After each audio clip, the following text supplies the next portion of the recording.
Professeur Zohra El-Hioui du département de langue et littérature française à l'université Moulay Ismaïl et spécialement donc à la faculté des lettres et des sciences humaines. Je suis comparatiste et je travaille sur l'œuvre de Jorge Luis Borges, le grand écrivain argentin, mais surtout universel. Parce que quand nous connaissons Borges, nous savons à quel point il n'est pas seulement argentin, mais c'est un écrivain du monde, comme il veut qu'on lui dise. Il ne croit pas dans les appartenances ni dans les frontières, mais pour lui, le monde doit être un et non pas plusieurs. Donc, je voudrais tout simplement préciser que Borges est un auteur qui sait beaucoup qui sait dialoguer avec les auteurs arabes, beaucoup d'auteurs, mais particulièrement les auteurs arabes, surtout les philosophes et bien évidemment les poètes arabes, et que sa littérature, surtout sa fiction, est très marquée par la présence de la culture arabo-musulmane. Nous trouvons dans sa fiction, par exemple, des versets coraniques. Nous trouvons également énormément de citations qui viennent d'auteurs et de poètes arabes. Mais il y a aussi l'autre aspect de Borges, c'est que nos auteurs marocains sont aussi imprégnés de sa littérature, parce que nous trouvons dans les livres de Tahar Ben Jelloun, par exemple, du grand écrivain marocain Kilito, Abdel Fattah Kilito, de Serhan et d'autres, nous trouvons les traces, nous trouvons un intertexte borgésien assez présent. Donc nous pouvons dire que c'est un auteur dont la littérature est féconde et qui a marqué son siècle et qui a permis de jeter un nouveau regard sur la littérature arabo-musulmane. Participer à ce congrès legs de Borges, mais surtout aussi dans ma communication, je montrerai les liens très très serrés entre l'auteur marocain que je préfère, c'est comme ça, Tahar Ben Jelloun, et son influence par Borges. Voilà, merci. Al comité de organización, sobre todo por dos cosas, por la acogida bastante calurosa en Meknes y también, pues desde luego, por haber aceptado mi proposición de comunicación. Mi comunicación entonces se intitula El legado de la tradición inglesa y la literatura hispanoamericana, y la pregunta de base es muy simple. La pregunta es, sabiendo que a Borges le interesa mucho y que profesa casi un amor por la literatura inglesa, yo me pregunto qué es lo que le gusta en particular de esta literatura y finalmente qué es lo que va a heredar a los escritores de los que pertinentemente hemos estado hablando. Para ello, entonces, en primer lugar voy a hablar de Borges y su relación con la lengua inglesa.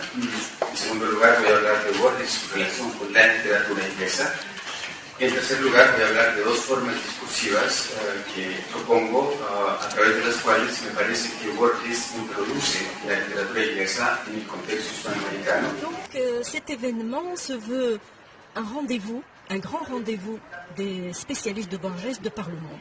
Nous avons la participation dans ce colloque qui s'intitule Le legs de Borges à travers le monde, lecteurs et lecture. Donc il s'inscrit, si vous voulez, dans cette optique de rassembler certains spécialistes, enfin pas tous les spécialistes, mais certains spécialistes de cet auteur qui viennent de pays différents, des États-Unis, d'Amérique latine, d'Europe, de France, d'Italie, même de Russie, d'Algérie, de Tunisie. Donc nous avons des spécialistes qui viennent du monde entier et nous voulons que cette rencontre soit, si vous voulez, un lieu, un espace d'échange, des critiques qui sont réalisés actuellement sur Borges pour savoir un petit peu quelles sont les orientations de la critique sur cet auteur actuellement, quel type d'études est réalisé sur ces auteurs, pour qu'on puisse faire un petit peu le bilan de ce qui se fait actuellement sur ce grand auteur.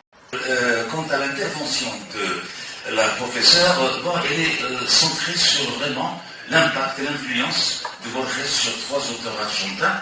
Alors, je cite Biblia, il est cité d'ailleurs dans les résumés, Saed et Manuel Puig, les trois sont argentins. Donc, ce sont trois auteurs qui se sont nourris, plus ou moins, donc, de l'œuvre de Borges et de la conception, finalement, romanesque de Borges. Lenguaje y transformaciones. De las muchas entradas posibles para pensar la relación de Borges con el lenguaje, hay una que se impone por su temprana aparición y por su persistencia, la metáfora. Borges se ve muy pronto estimulado a pensar la metáfora, dado que el ultraísmo al que adhiere en su juventud toma la metáfora como el elemento central del hecho poético y hace de la renovación y la invención de metáforas la actividad central del poeta. En la proclama del número 1 de Prisma, de 1921, se lee: nosotros los ultraístas hemos sintetizado la poesía en su elemento primordial, la metáfora, a la que concedemos una máxima independencia. Fin de cita. Abundan declaraciones similares. Ese mismo año, en 1921, cuando Borges es invitado a colaborar desde Buenos Aires con la revista Cosmópolis de Madrid, el primer texto que manda es un ensayo sobre la metáfora, que por extensión y por densidad conceptual podría considerarse el primer ensayo importante de Borges. Sería el primero de una serie de ensayos sobre el mismo tema escritos a lo largo de 30 años, y que incluyen también, en un gesto típico y que anticipa la complejidad de su posición, cuestionamientos a la metáfora, como en esta cita de profesión de fe literaria, en El tamaño de mi esperanza. Cito: la metáfora es un desmandamiento del énfasis, una tradición de mentir, una cordobesada en el alma. Ce colloque international s'inscrit dans le cadre d'une célébration.